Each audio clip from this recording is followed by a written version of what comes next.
Ce matin, alors que je préparais ce message, je pensais à quelqu'un qui a servi avec nous le Seigneur à la jeunesse de la bonne. Je vois combien vers les années 90, 91, 92, 93 même au début quand je me suis marié, il servait avec nous le Seigneur avec zèle. Même dans l'une des cellules, il était responsable. Et puis je me souviens, 7 ans après, les amis me disent, il est parti en Europe. Et un ami me dit un jour, tu sais quoi? Il est devenu un rasta. Il fume, il prend même toutes sortes de drogues, hashish. J'ai dit non. Je me souviens une fois, j'arrive à l'Occident, je le vois. J'en revenais pas, je dis, il a servi Dieu avec moi. Et quand il m'a vu, il dit, Roland, tu es toujours dans ces choses-là. J'en revenais pas. J'avais mal. Je me suis demandé qu'est-ce qui s'est passé. Il dit non, j'ai rencontré des gens qui m'ont ouvert les yeux. La Bible là c'est pour les blancs. Ils utilisent ça pour la colonisation. Je voyais, mais en même temps je voyais comment l'éloignement vis-à-vis de Dieu l'a amené vers la dépréciation. Il avait maigri, il n'était pas bien. Mais j'oublie jamais ce jour de 2005. J'arrive dans l'église du pasteur Noël Loumandé. Je le vois. Toujours avec ses cheveux assez bizarres, mais assis, suivant Dieu. Et je me souviens, ce jour-là, je ne sais pas qui a prêché, il pleurait. Et 2 semaines après, je les trouve les cheveux coupés. Ce matin encore, j'ai regardé les images. Il sert le Seigneur avec son épouse dans un pays d'Europe pour montrer qu'avec Dieu, un nouveau départ est possible. Je l'ai vu tomber dans la déchéance la plus complète. Les jours où je l'ai vu, j'ai dit, lui et moi, on a mangé à la même table. Nous avons suivi les merveilleux enseignements du pasteur Vernon. Qu'est-ce qui s'est passé? Et je me souviens, les jours où je lui ai parlé, il m'a dit une chose que je n'ai jamais oubliée.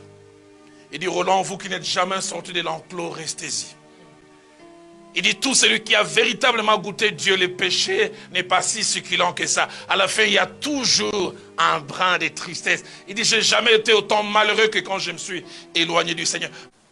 Ma petite expérience m'a montré qu'il n'y a pas plus malheureux, plus triste, plus maudit que celui qui a connu le Père et qui a même commencé à œuvrer, à travailler pour le Père et qui, pour certaines raisons, s'est détaché du Père. Vous qui me suivez, je ne sais pas moi à quel endroit, est-ce que votre relation avec les Pères célestes est-elle toujours la même? Est-ce que vous êtes dans la maison du Père? Est-ce que vous êtes attaché ou vous avez décidé de partir, appelé par les sirènes des dehors, appelé par les plaisirs du dehors? J'ai toujours eu la souffrance. Quand j'entends Paul écrire à son fils dans la foi de Timothée, dans une lettre où il donne des exhortations et puis il lui dit, Démas m'a abandonné. Par amour pour les siècles présents. Démas qui était son fils, qu'il a gagné au Seigneur, qu'il a vu grandir, il dit, tu sais, Démas, il s'est détaché. Démas s'est retourné dans le monde. Malheureux quand on se détache, surtout qu'on l'a connu et qu'on les sert. Il n'y a pas plus malheureux qu'un ex-chrétien. Il n'y a pas plus malheureux qu'une ex-chrétienne. Il n'y a pas plus malheureux que quelqu'un qui a goûté réellement au Seigneur, comme le fils qui était dans la maison du Père et qui finit par se détacher. Et ce soir, Dieu m'a envoyé avec un message pour dire, ceux qui se sont détachés, Dieu veut que vous puissiez revenir et prendre un nouveau départ. Il y a des gens qui s'éloignent du Seigneur, c'est visible. Visible et tout le monde voit qu'il s'est détaché. Il s'est réellement détaché. Mais deuxièmement, il y a des gens qui se détachent, mais ce n'est pas visible. Dans Ésaïe chapitre 29, au verset 13, le Seigneur dira, quand ce peuple s'approche de moi, il m'honore de la bouche et des lèvres, mais son cœur est éloigné de moi. Que des gens qui sont là physiquement, mais déjà éloignés, ils viennent toujours à l'église. Ils sont même fidèles. Mais la fidélité n'est que physique.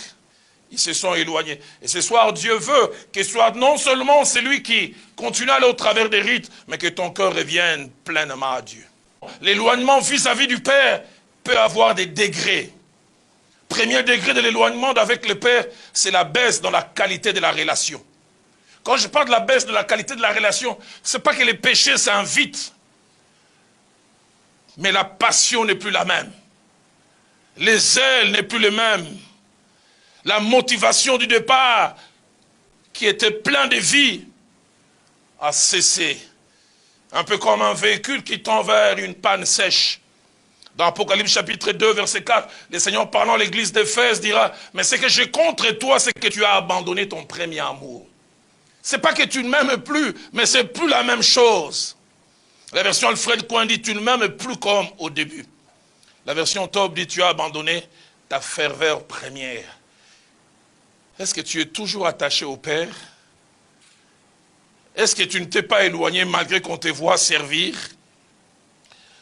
Dans Jérémie chapitre 2, au verset 2, le Seigneur est même nostalgique dans sa relation avec son peuple. Dit, je me souviens de ton amour lorsque tu étais jeune, de ton affection lorsque tu étais fiancé, quand tu me suivais au désert, dans des terres incultes, la difficulté n'existait pas pour toi. Quand on s'éloigne du Père, il y a des indices qui commencent à les montrer.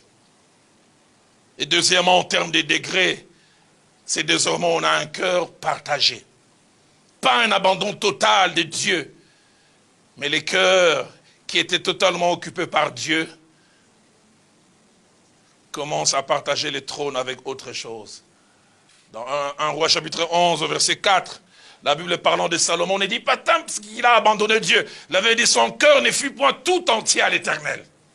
Une partie est pour l'Éternel, l'autre partie non. Français courant dit, il cessa d'aimer le Seigneur son Dieu de tout son cœur. Est-ce que l'aimez-vous de tout votre cœur? Dans 1 Roi chapitre 18, au verset 21, alors que le prophète est en train de lancer un défi au peuple avant que la pluie ne tombe du ciel, il dit, jusqu'à quand clocherez-vous de deux côtés? Clocherez-vous de deux côtés? Ils sont partagés. Il dit, si c'est l'Éternel qui est Dieu, allez auprès de lui. Si c'est Baal, allez auprès de lui. Un jeune homme me parlait de son grand frère chaque samedi dans une boîte de nuit en ville, que je n'aimerais pas citer les noms ici. Mais même s'il rentre à 3 h du matin, à 8 h, il doit être au culte, premier culte. Jusqu'à quand clocherez-vous de deux côtés? La version d'Arbi dit, jusqu'à quand hésiterez-vous entre deux côtés? Ce soir, Dieu me mettait à cœur qu'un ex-zélé doit revenir. Un ex-enfant de Dieu doit revenir. Le seul désir du Père, quel que soit notre éloignement, c'est que nous revenions. Dieu ne désire jamais que nous puissions mourir. Quelqu'un ce soir doit dire à Dieu, Seigneur, aide-moi à rentrer en moi-même. Aide-moi à faire une introspection. La veille au jour du bonheur, réjouis-toi, mais au jour du malheur, réfléchis. Quelqu'un doit ce soir prendre la décision comme les fils perdus de revenir à Dieu. Et depuis ce matin, quand j'ai prié, Dieu me disait, un ex-zélé, attaché, servant Dieu, doit revenir à Christ ce soir. Quelqu'un dont la passion pour Christ a baissé. Quelqu'un qui a désormais un cœur partagé. Et quelqu'un qui peut-être même comme les fils perdus a abandonné. Tu peux revenir vers Dieu. Je crois. C'est possible de revenir au Seigneur. C'est possible de retrouver la passion perdue. C'est possible de retrouver les ailes. C'est possible de retrouver la complicité dans ces foyers.